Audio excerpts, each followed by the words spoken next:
Support WrestleTalk! Give us a subscribe.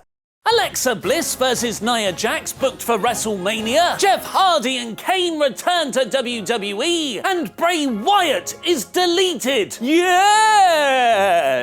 I'm Ollie Davis and this is the 19th of March 2018 episode of Monday Night Raw in about 4 minutes. Kurt Angle opened Raw with some bad news. Roman Reigns is still suspended. Yay! But there he is walking through the crowd. That's not so good. Stone Cold Roman Reigns said he wasn't leaving until Brock Lesnar shows up, so Kurt sent out some US Marshals to put him in handcuffs and take him away, who he beat up. To a huge babyface pop, Brock Lesnar ran down to save these valiant upholders of the law. Wait a second, who's meant to be the heel here? Brock unleashed a prolonged, vicious beatdown of the handcuffed Roman while the crowd chanted, "You deserve it." Reigns was eventually loaded into an ambulance, which wasn't tipped over by Braun Strowman. As we found out with suffering succotash son 2 years back, Roman Reigns isn't John Cena. And going by this segment, he ain't Stone Cold Steve Austin either. Asuka took on Alexa Bliss next, where Mickie James is such a full-on villain now, even her hair's turned heel. Alexa eventually walked out on their match, giving Asuka a count-out win. But WWE more than made up for the screwy finish, with Nia Jax running out to bulldoze Mickie and go after Bliss. Kurt then booked Alexa versus Nia for the Raw Women's title at WrestleMania. Braun has been presented as so indestructible, it's hard to wrestle a believable match against him. So credit to Cesaro for appearing so credible. His mix of ring smarts and crazy strength working perfectly with Strowman's monster persona. One day this could be a great pay-per-view match. The Revival quickly beat Titus Worldwide and then promised they'd be the first ever tag team to win the Andre the Giant Memorial Battle Royal. Mark Henry is going into this year's Hall of Fame, where I'm hoping he'll wear his salmon suit, give John Cena a world's strongest slam, and reveal it's all a swerve again. Don't mention the fabulous Moolah! Before their tag match, Sasha Banks and Bayley exchanged wooden dialogue about the tension between them in the show's worst segment. A misunderstanding between them let Sonya Deville steal a win in the following match. John Cena delivered his promo so well, calling Undertaker a coward and that he's letting everyone down, that he actually got me on his side against the dead man. How dare you enjoy your well-earned retirement with your wife and children after giving so much to the business and the fans? Asshole! The crowd's "do something" chant, one of the most vague in wrestling history, was answered by The Undertaker's returning brother Kane, who chokeslammed Cena, setting up a match next week. This was a neat way to further the feud while saving Taker's big return for the go-home show.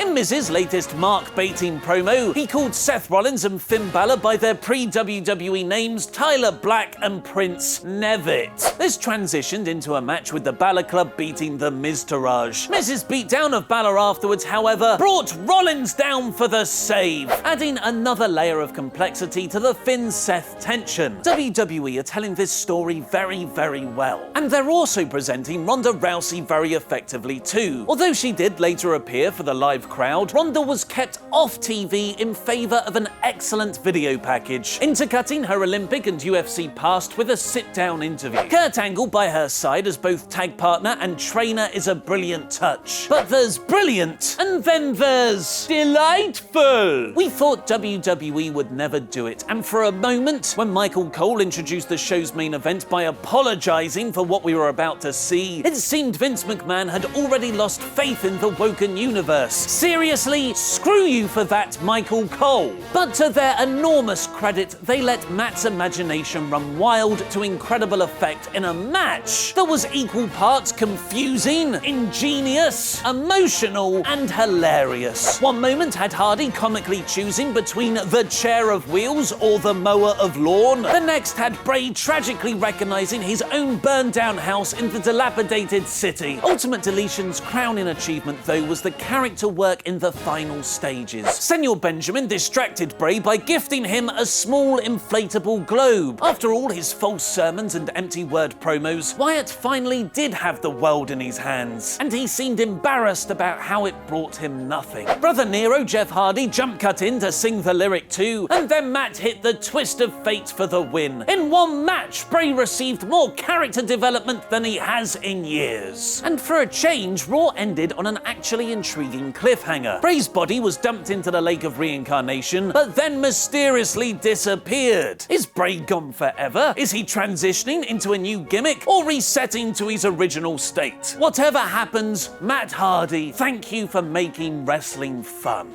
So that was this week's Raw in about 4 minutes. Vote in the poll above my head to give your rating, where you can choose from in awe, core, average, poor, and bore. The majority of the show was average to slightly below, but sometimes it's how you leave them. And that Ultimate Deletion match was really quite something. This week's Raw is core. Daniel Bryan has apparently turned down a WrestleMania 34 match. Click the video to the left to find out why. I've been Ollie Davis, and that was wrestling.